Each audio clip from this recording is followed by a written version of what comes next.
see more carry potential, try to give him advantage up in top lane. And like I was saying, Damwon Gaming's team composition, very, very well-rounded. SK Telecom's needs to get ahead in multiple lanes. Yeah, and does have a lot of tools to do that. You know, yes. Clid can just run in with the Ragnarok and get a hero's entrance on top of him. This Olaf can certainly dictate a lot of the early pace of this game. But you can see the control in the draft that's available for Damwon Gaming. They have a lot of options and certainly a lot of late game options to get themselves in there. Faker is now the one wielding the Galio, and that has always worked out for SKT so far. Can they do it in a Game 3? That hasn't been something that they've been able to do so far in 2019. And here's the team composition. Aurelia, Talia, Sion, Kaisa, and Tae-min. Lots of scaling inside of this team composition. Lots of explosiveness at 1, 2, and 3 items. Several champions that just don't slow down, so they have that going for them. Whereas SK Telecom, not as fortunate. No, certainly not. But I think that Talia is going to be the potential problem here. See how it does go as we hit the Rift.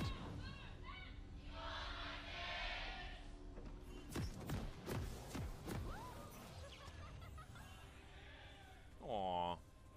Still so sad. I like it when SKT goes second, because then there can actually be people yelling as everyone making their way out onto the Rift. Not going to have all of the random flashes and weirdness of game number 2. Looks a lot more controlled as the Ghost Pro comes down from Kang. He's going to set himself up with Clid. Try and have a look. The Brolaf, the purple Brolaf, one of my personal favorite Brolafs, but ShowMaker chose the wrong skin, so I'm an SKT fan this game. Lumberjack Sion is always the right decision. Well, speaking of openings and whatnot, SK Telecom playing it relatively safe, but maybe getting some sort of an idea to try to invade. No sweeper lens, though, on Mata. Not going to be able to clear that ward and then advance into the red side jungle of Canyon. He's just throwing some pebbles out just to identify where everyone is. Looks like topside starts for both of these junglers. Faker moving on over. They have all of the information about where that ward is. And both teams just going to be starting this one off relatively calmly as Nuguri's going to help Canyon. He's going to have a pretty good time here in this jungle, as Talia generally does, ripping through these camps. But this is a little bit sneaky from Hoit and Nuclear, as the Q does get some extra damage onto Teddy, and that's what's going to open up this laning phase for Damwon and SKT. And I want to see Teddy and Mata actually take some control, because the early games have not been as destructive as we've seen in the past from SKT with these two on the bottom side. Their debut in the Kesper Cup was terrifying. And since then, especially in this series, it hasn't necessarily been as much the case. Teddy's been, for the most part, I mean, he's always what you expect. Reliable, yes, can deal a lot of damage. In this series so far, though, he hasn't been the monster that we know him to be. And like you mentioned, the Kesper Cup, I mean, I got to experience it firsthand. You did. You did. I was casting that game. Didn't cast much of the Kesper Cup, but I did. I was privy to what SKT did to BBQ. So Teddy can definitely come online and be very scary. Anyways, in this match, Olaf, you can just see he is clearing this jungle so quickly. And do we get another redemption Olaf as well, like what Tarzan was putting together? Bit of a mad scientist from the jungle, but I liked it. Add that extra skirmishing power to your early ganks. Now, if this gank doesn't work out, Canyon falls so far behind. ShowMaker taking a really rough trade there against Faker. Yeah, I feel like, you know, you see a lot of damage going down, but it still feels a bit like a tank battle here in the mid lane. Despite Galio doing a lot of damage, Nuclear getting this one stacked up, but thankfully the Devourer is in there. Level 2 was gained by the Tae-min. So all that excitement that I was feeling was irrelevant, because Tae-min is down there to ruin my day. ShowMaker getting zoned out here of a few minions. Not the end of the world, though. Faker did start Doran's Ring and Potion, so ShowMaker does get the better end of the initial recall as this Corrupting Pot is going to be able to replenish itself. And, I mean, he's much healthier currently right now in the laning phase. Yeah. Both have that teleport available, though. Looking like Faker is looking for a back timing. As you can see, that wave stacked up, and ShowMaker actually just going to tank a lot of this wave to keep it in a decent position. 25 CS for Faker, 23 for ShowMaker, nothing to worry about here, but this is where you need to worry if you're a Damwon fan, and Canyon agrees. He's going to come in and try and change their fate. Very low on mana is Teddy. As that Winter's Bite is going to go astray, the flash immediately going to be used. No, actually, that was the Arcane Shift. Teddy still has that flash, and the Seismic Shove was good, so he has to use it. It was a really interesting gank right there. It should have, I think, been possible for Damwong to get a kill there, but Mata and Teddy holding their flash, not using it until Canyon was trying to knock them up. Using the heal for the movement speed gave them a lot of ability to get out there as Nuguri. He's been in this situation before. Now he knows that this is the big problem. Teleport to come in from ShowMaker just to make sure that he doesn't die. And I like this defensive play. Actually saving Nuguri this time instead of just feeding him to the wolves.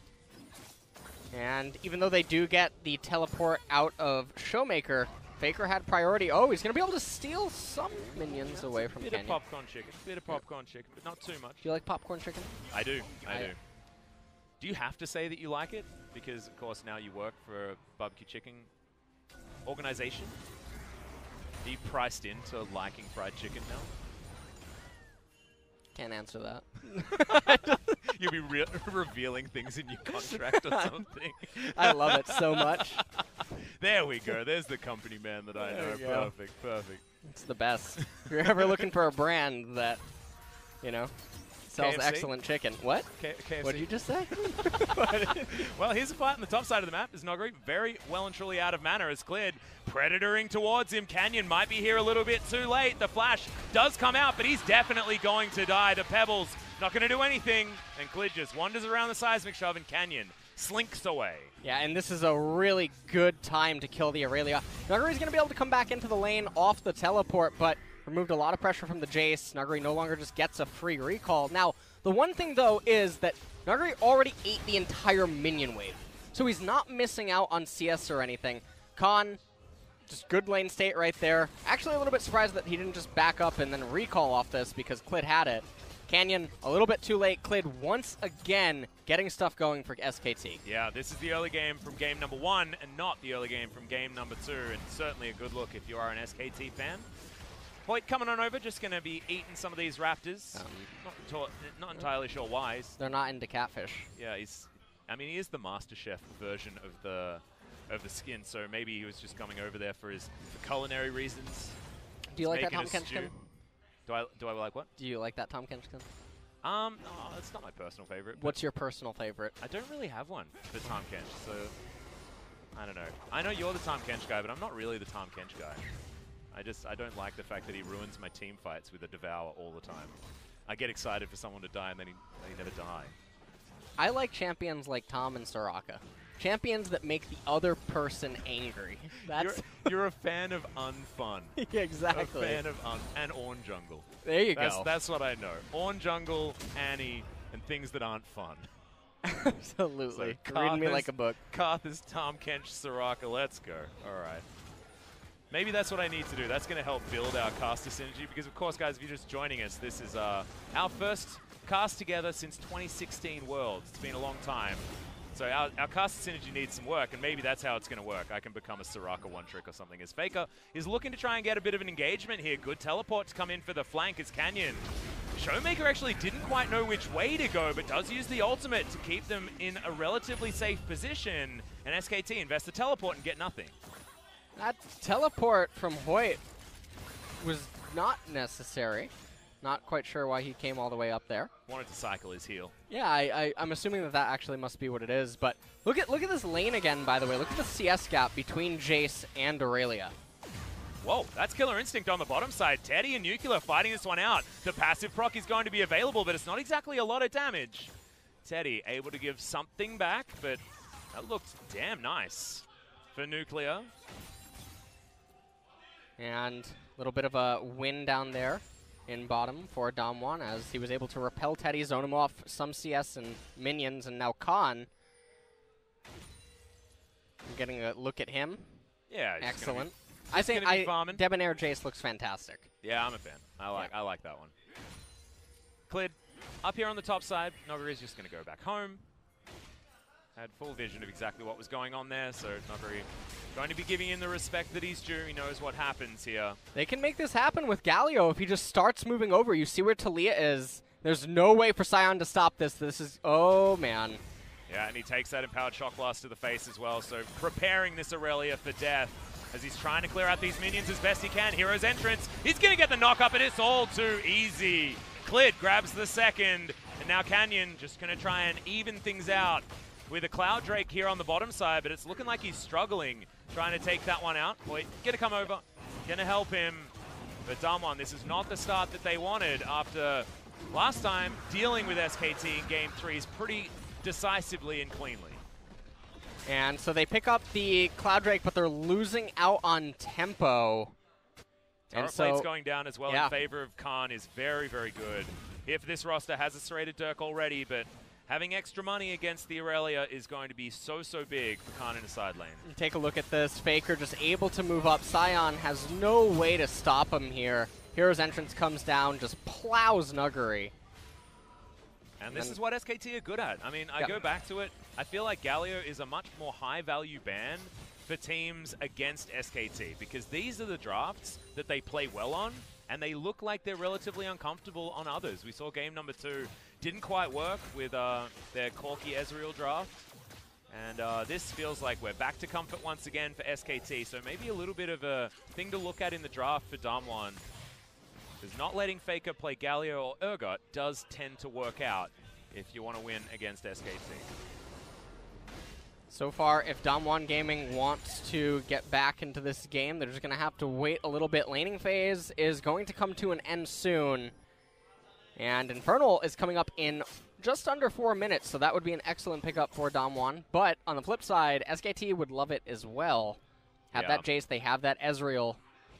Galio's going to love the damage too, and Redemption Olaf for Clid. Okay, so he's going to rush it as well before completing anything. Cinderhawk might be coming in as the next option. See where Clid decides to go, but he's on the Tarzan hype train with the Redemption, and means now the skirmishing power of SKT is even bigger than it otherwise would be. And Olaf was great at skirmishing in like this early to mid game anyway, but now with that Redemption can really turn things around as well.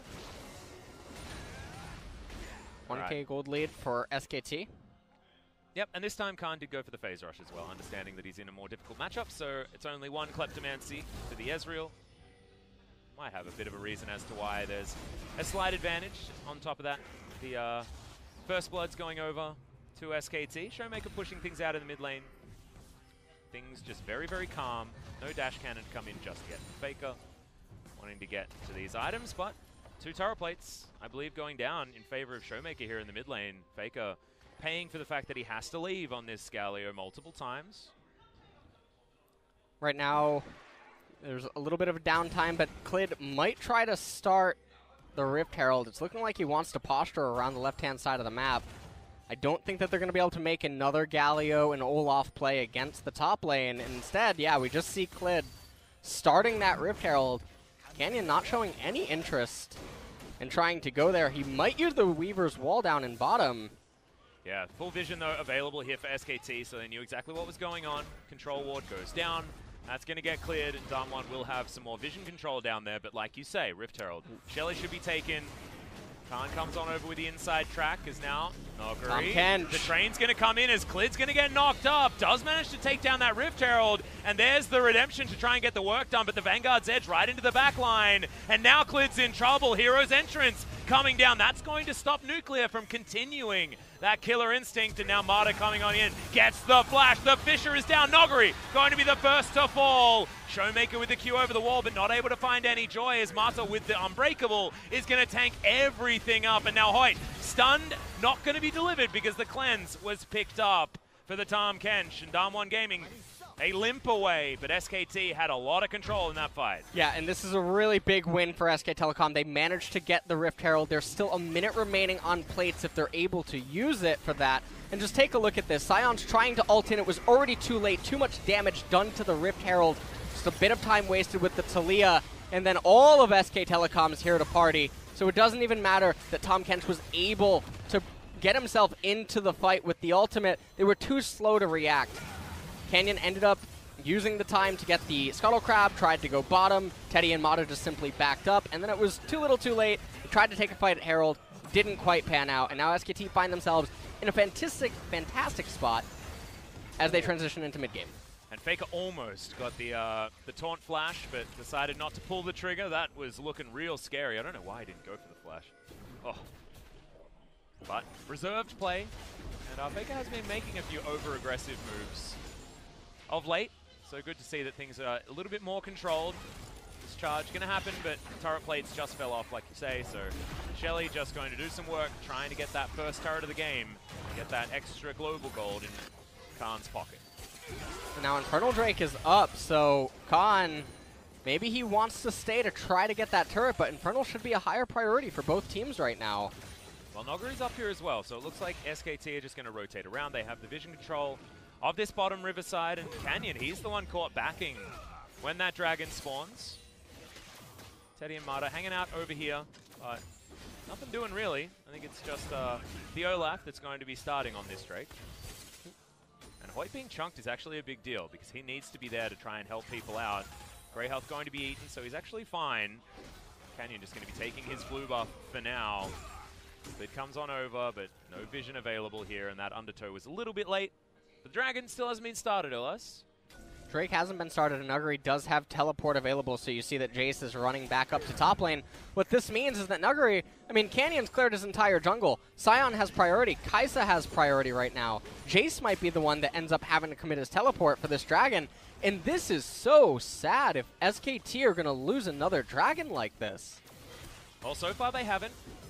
First Cloud was, of course, basically soloed out by Canyon earlier on in the game. As Clid, there's the Predator. He's looking for it. Redemption to come down. That's going to keep him a little bit more healthy. But that's actually going to be the end of him because Nuclear dives his way forward. No exhaust is going to be enough as the Fisher is traded for the life of Mata. And Damwong Gaming find the team fight they were looking for. And SKT caught scratching their heads around this Dragon Pit. And I don't know what to say or how this whole situation was just allowed to unfold. Khan even used his teleport, got nothing out of it. Now he's just sitting around absorbing XP away from Teddy. Oh, Sion ultimate, Weaver's Wall. Yep, the flash was used by Teddy to get himself out of the way of that unstoppable onslaught. But you'll take that trade if you're Damwon Gaming. Teddy aggressively using the Arcane Shift, and this is the Chovy special as the Sterix Gauge has been completed for the Sion. Let's see this one again. Clid going a little bit overly aggressive. Leroy Jenkins just getting completely shut down by Nuclear right there, and then Mata was next to follow. Just end up wasting a lot of time. Summoner spells they did not want to commit, and now for a team that was starting off just like game number one with a lot of advantages, they find themselves behind now in the mid game. And the Jace is even behind the Aurelia. Yeah, and actually, Nuguri had about a 20 CS lead earlier in this one as well. About 119 to like 95 or something like that. Khan, despite the fact that he has had so much focus from SKT, still falling behind when it comes to that farm. And Nuguri's getting closer and closer to the Trinity Force. And Team at Trinity Force is going to be a big spike for Nuguri. It doesn't actually matter that you're a 0-3 Aurelia. You're still going to be Aurelia come mid to late game. Another interesting thing about this is that Khan actually elected for the Black Cleaver. Olaf's primary damage is physical, but he deals most of the stuff inside of true damage. So even though he's going to be amplifying the damage for himself, and Ezreal was expecting to actually see the lethality build come out of him, even though there was a Sion present on the enemy team. Yeah, it didn't feel like he could abuse Nuguri as much. The extra CDR is, of course, good, and he does have a gold lead. That's largely to do with the fact that there's a bit of extra global gold here for SKT, and he was able to get some of those turret plates as well as Nuguri. Going to come in, looking to clear out some vision. This ward over the wall. You really are not going to get punished too much for being over there. True Shot Barrage goes wide.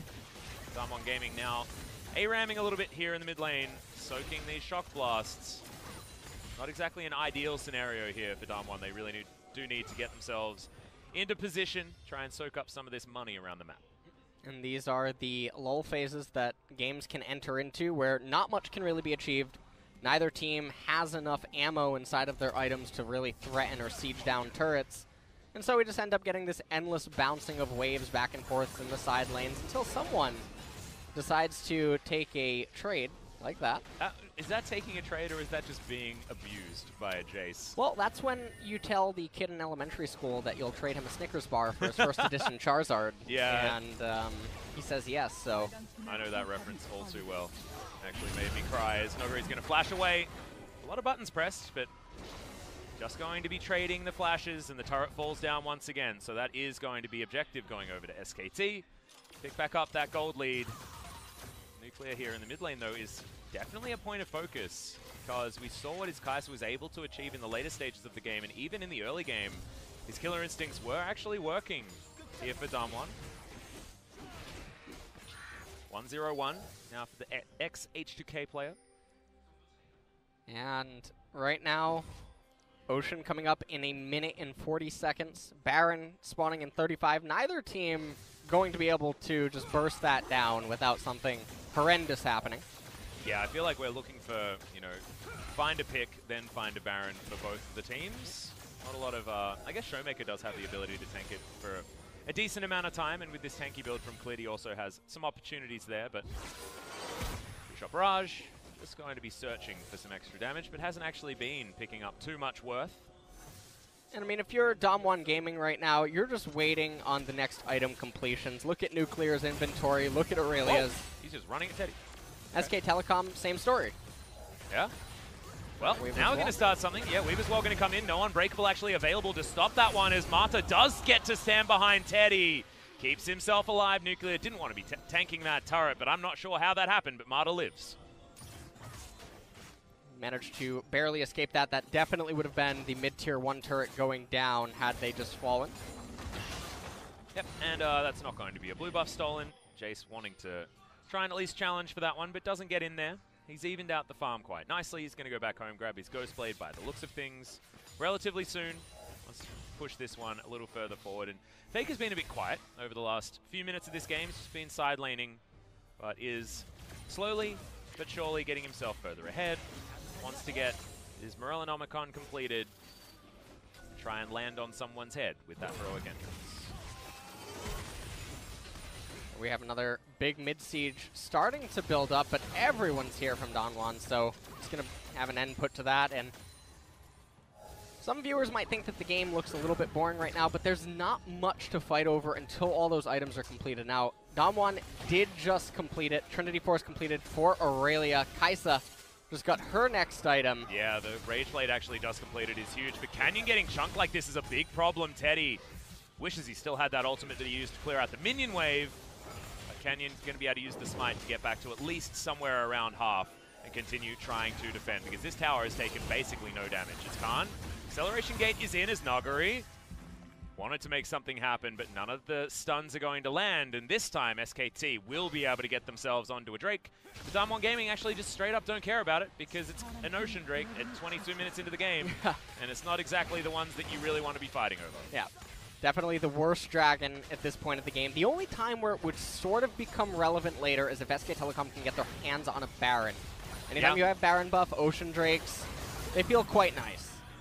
Well, Marta coming on over here, just trying to protect Teddy. Another true shot barrage, but it only gets onto the tanks. As SKT just looking to continue poking with the Jace. And finally, they're going to get some backs out of Damwon. This should mean some relevant damage on this outer turret finally, as the ARAM seems to be well and truly upon us. Jace cheating by going to get some minions on the bottom side. You guys can cast your minds back to where ARAM was played on Summoner's Rift. Remember that there was always that guy that would take wraiths, you know, while you're playing an ARAM. And I started like, in Season 4. All right, so you never played the original, the OG ARAM. Yeah, I don't think I ever did. Oh, man. Missed out. Man, that's unfortunate. Yeah, well, it's actually not. It's remember terrible. Dominion? I do. I do remember Dominion. Oh, man. Good times. Good times. Good times. Rest in peace. Uh-huh. It's fast. It's fun. Outer turret, not actually going to take too much damage here because SKT decided to go for a back themselves. But they do get soul vision around this Baron pit. That's what they want to do. Set up vision, and then try and get a pick, and then try and take down the purple worm, and then siege for real. The comp siege is okay, but they don't necessarily have an auto attacker like a Caitlyn. And Ezreal doesn't quite have the range to try and smack down these turrets as effectively. Does have a lot of turret damage. But as you can see, Damwon have been pretty good at removing these minion waves as they head towards these turrets. Seismic Shot not going to land, and that is actually Devour now on cooldown. That is a huge deal, as SKT don't need to respect it as much, but Teddy took a lot of damage off to the side. Redemption has to be used just to get himself back up to a relevant health bar. ShowMaker's here now. so there's probably no more fun to be had here in this mid lane. There's Hoit gonna get jumped on by Kang. A lot of damage coming in with that overcharge, but the knockups come through. Hoit has to flash. That is a huge deal as ShowMaker trying to body block so these Mystic shots don't hit the carries, but that one did. This could be a big deal. I mean, this is the definition of insanity almost, though. I mean, they've sat mid for the last 5 minutes, and they've dealt maybe 500 damage to the turret. And the thing that you're looking for if you're a Damwong fan or you're someone watching this is anytime ShowMaker and Aurelia are not together, nothing should happen. Well, he's in a lot of trouble at the moment as Jace just going to get the flash in. Nuguri's able to get out, though, and he is going to survive. Thought that was definitely going to be the kill as Weaver's Wall was thrown in there as well just to make sure that SKT couldn't follow up as easily. And Nuguri, I have no idea how you survived that, dude. It was very, very close call right there. If he had gone down, maybe SK Telecom could have been able to achieve something, but now we're back to managing the side lanes. Se-hyeong in top, Aurelia headed down into bottom. And it does look like Se-hyeong's about to complete his next item, and maybe Aurelia as well after she finishes pushing this next wave down in bottom. Oh, found Kang. Yeah, it doesn't have a lot of mana, yeah, so probably not going to go for this fight, which is why he decides he's going to move his way out. No flash available for the Aurelia, and Kang had to use his as well to get that pushback, so both these top laners playing a little bit more reserved. Now Marta and Teddy. Here we go again. Just going to go straight back into that mid lane. It's like a pendulum. Yeah, it feels like Groundhog Day. We had a bit of that in the last game as well, with just stuff being repeated over and over again. But here we go. This time, Se-hyeong is here at the same time. Hey, Canyon's here as well. No. Se-hyeong has to go top. Hold on. Okay, do some more table setting. As hold on. Fake is going to top. Abyssal Voyage to get him there. No, I'm not going to have That'd the be too R fast. buttons. No R buttons pressed. Damn it. I just like it when stuff happens, LS. That's what I like. ShowMaker just walks up and uses his W. All is okay again. That was the button press. Didn't even auto attack. Love interactive champions. Is Nuclear going to be trading here with Teddy just momentarily. True Shot Barrage once again going to go wide. Teddy's shown that he's very good at missing those so far, but he's been throwing them out off cooldown just because he can. 40% CDR has been built up by this Ezreal now, so he's very comfortable. Teleport back to the mid lane as Nuclear just wants to keep picking up these waves that SKT are throwing at them over and over again.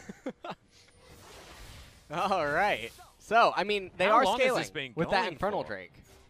Yeah, that's true. That's true. That is continuing to tick. Aurelia has been sitting on these 2 ruby crystals forever. So, Nuguri probably very close to an item completion now. Yeah, it might be the Hydra option, Titanic variety that he could be going for. Or could be going for that Sterix a little bit earlier on as Canyon. Very squishy, has to be careful. Another True Shot Barrage just flies off into the ether as Hoit looking a bit aggressive, but it's ShowMaker that dives through first. Good double knock up there from Marta for the disengage as SKT get their second Drake of the game, but now looking for more. Khan diving forward, but Hoit's got the Devour. The fun is over button has been pressed and Damwong disengage.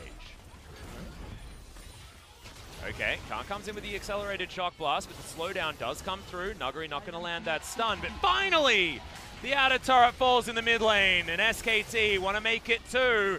It's a 2-for-1 special here in the mid lane as they do take that one down as well. I feel like I'm watching the movie Bandersnatch again. I finally found the right path.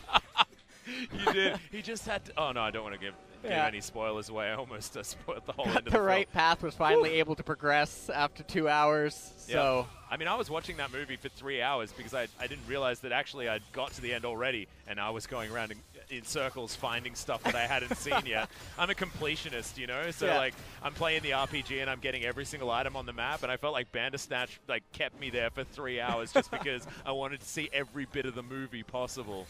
Yep. Oh, frustrating. Liked it though. Enjoyed the film. I did. I'm a huge fan of Black Mirror though, so I was ready to like it going in. I think it was so innovative, and I think that's potentially the future of some Netflix. Yeah, flicks, I think so. You know, so. Did you do you ever read Goosebumps? Choose Your Own Adventures? I loved Goosebumps. Yeah, dude. Yeah, dude. Man, kids made fun of me in school for reading that. Really? That was like on the top of the Scholastic book list like every single time for me when I was in primary school. I had so many of those books. That and Animorphs, man. Oh, yes. Yeah, dude. We're old. Yeah, we are old. We are old. Well, I'm much older than you, so. It's all right. Don't worry, you're not there yet. You're not there yet. It gets worse. Oh, no, stop. Oh, no. All right. Well, we were talking about... Oh, you were talking about age. Yeah, we were talking about goosebumps and aging, and I feel like that's about what's relevant at the moment, because we're all aging, as this game is basically not doing very much. Bottom lane outer turret falls, but that was about time that one fell down, and SKT are now trading, looking for vision, looking for control of this map, and Clid wants to get rid of Nuguri, but of course, he thought about doing something proactive and decided that's not what this game is all about. This game is about vying for vision and not really getting too much done. Well, at least SKT have evened out the Drakes, even though one of them is that Ocean. That is the highlight, isn't it? Yeah. This is... I'm stretching, man. I'm looking for stuff. This is supposed to be... Like, what's Jin-hee, Genji? What are they going to do now? Oh, we've had so much downtime in this game. They'll be like, oh, no, we can make it better. ShowMaker going to get attacked here on the top side, and... there it is. Canyon going to jump off early as Marta was blocking it already, and now the team fight's broken out in earnest. But it's really good from SKT so far, actually fighting as a unit now. And ShowMaker's whole health bar is gone and can't get anything done. Faker just looking for the taunt, has the flash available as Canyon gets smashed down with the combos from Teddy. Still, Arcane shifting forward, and they bully them out of the way of this inner turret. And SKT, the proactive play finally comes, and it looks good. Yeah, the SKT is sort of like the two walls that are just closing in on you, and it's the inevitable death. C3PO. Yeah. Help us. But the base is now broken. Top lane inhibitor turret has been destroyed, and Nuguri's taking so much poke on the back end. SKT's comp certainly does that one very, very well. Now they're looking for potentially heading towards this Baron before finally taking out their first inhibitor. Good flick back onto Faker, but he's not too worried. He's got that magic damage shield. They've got all of the vision that they could possibly want. This Baron's looking like it could be an option here despite not picking up the kills, as that back was scary from Faker, but doesn't get cancelled.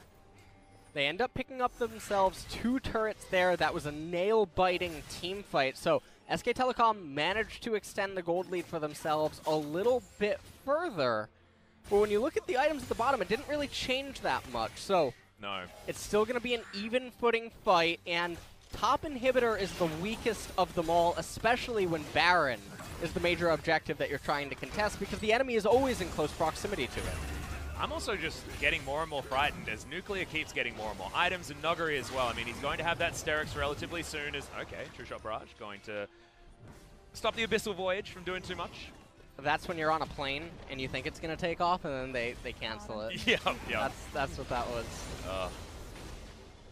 I was about to make a reference to a certain airline company, but I'm not going to do that. Not this time. As Faker on the bottom side of the map is just going to clear out these red dots. Chasing the red dot seems to be most of what this game has been about. I feel like this should be your favorite kind of game, Mr. Carthus player. Just killing the red dots on the map. There we go. That's all you need to do is just press R. You're going to just locate the R key. As long as you've killed enough red dots, then your R key is powered up to the level where you can just instantly win the game. So, hey, also, don't you have to hit people when they're on low health to get them dark harvesting stacks? yes. Yeah, that's, So you have to use your eyes. That's part of the gameplay. Yeah. That's part of the gameplay. That is a side quest. Okay, cool. I like the side. You don't quest. have to hit Q though. No, you don't. No. Oh, Just thank ask goodness. Tyler 1.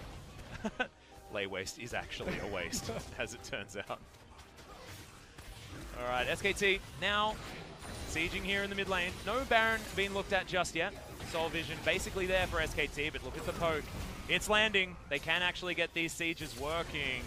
These minion waves can't actually be dealt with, and that's the Demolish proc. In goes Damwong once again for this team fight. Can they actually make it work? It looks like the answer is no, as Canyon gets torn apart. Nuguri in the back line ain't strong enough yet, and it's the Khan double kill to start this one up. Gargoyle Stone Plate ain't as good as having an actual gargoyle on your team, and ShowMaker will get taken out as well. Faker, Zombie Scion, not good enough to get rid of him. Now the base is broken, and SKT may just take it all. Faker has teleport. He's going to be able to TP to a minion here. I think this is probably the end of the game. Teleport to the minion, get Sork Elixir, deal the extra 2 damage to the turret. Yep. Hoit and Nuclear, they're trying to hold on. He's doing it desperately, but Nuclear can't quite pick up any just yet. Marta's going to be taken down, but the damage is still there. Hoit so low, and Nuclear finally getting some of this respect. The taunt comes in. See you later, Kai'Sa, and SKT have bucked the trend. They fought back in the game number 3 in 2019. Life comes at you fast, that FAQ series.